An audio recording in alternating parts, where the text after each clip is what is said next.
much money do you need to start a business? Are you looking to start a business and you have no idea if you need $0, 100,000, 10,000, $1,000,000 to start and operate that business? Well, this video is for you. So the first thing you want to think about is that it's really going to depend on the product or service that you intend to start offering. And I said start because, come on, if you're now getting into business, you don't want to try to be selling a million and one things, right? You want to focus based on the limited amount of resources you have so that you can maximize your profits, right? So it will depend on the product or service. Usually, if it is a product that you want to buy and have in stock or your inventory before you sell, you need some money for that for sure. Now, based on technology and internet, there's also an option for business owners that is called drop shipping. I've learned a little bit about it and things like that. And I like to say one of my previous coaches, business coaches, is kind of a bit of an expert when you drop shipping stuff, where you don't have to pay money upfront for the drop shipping. But what you have to do though is that you will have to pay like for a website, probably for some add-ons, some apps and different things. And what you have to do, you put up the items on the website, if you use Shopify or some other websites, and when persons purchase the item, the supplier would get notified if you set it up like that, or you will have to notify the supplier, and the supplier will ship all the product to the customer. You will get your profit, and the supplier will take their cost for the product. So in that way, you don't have to pay any money upfront for product, which is usually, if you want to buy 100 sets of jerseys or t-shirts and have it packed up and wait for people to buy, it's going to cost you more that way, right? So that's the product part. Services now could be different. It really depends on the type of services you intend to offer and where.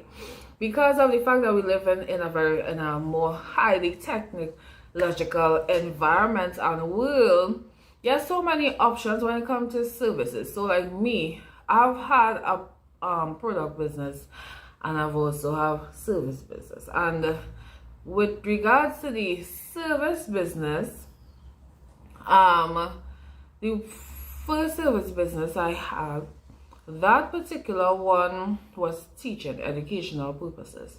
And when I started, I would offer classes physically and online. This was pre-pandemic, right? I didn't spend any money for the place because I was doing it from my apartment. And people say, "Ma, how you mean your apartment? You just pay for apartment?" No, beloved. The apartment I was staying in was originally a place that my grandmother would have, let's say, the property, and I have some ownership in the property, so I don't have to pay, right? So I didn't have to pay or anything. So that was a bonus, definitely. And persons who wanted online and that was more convenient to them had that option as well. So by the time when I was started a service business, I spent $0.00. So it depends on where. Now, as I said before, for those who listen my videos in one of my previous videos, before I even started that first service business I had, it was my first business, but the first service type business, I was looking to see, okay, I needed a place, I needed this, I needed that, I didn't have the money. And if you don't have the money, similarly to what I learned from one of my former employers' testimonies, start with what you have. You don't have to start off as some luxurious business owner, because that could be a high cost and then that could affect your profits, and the less profits you have, the less you could do. The higher expenses are, the less you could do. And I actually was operating from a 100% profit margin, right?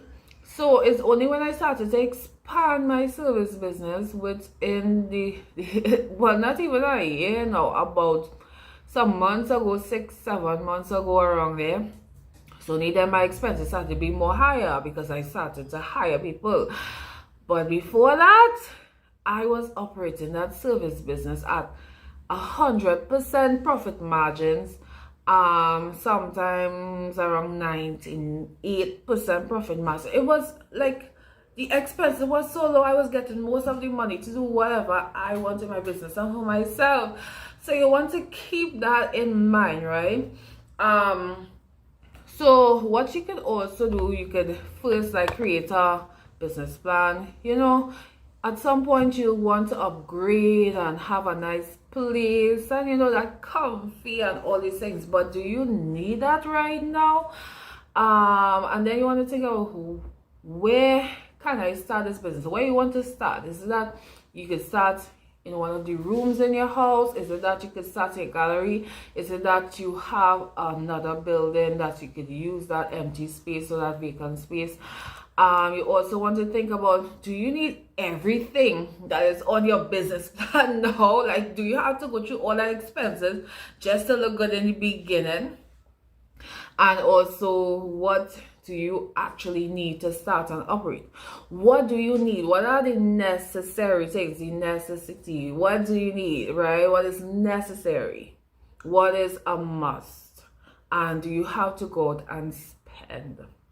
So once you all take those questions into consideration, then you could actually choose whether or not you need a whole lot of money, or right now you don't need any money and you don't want to run up your expenses, because if your expenses become too high and if it exceeds your profits, you know what's going to happen there. That's a loss. If a business keeps incurring losses, it's going to fail, and you don't want a business to fail. So you have to keep track of your profits and your expenses.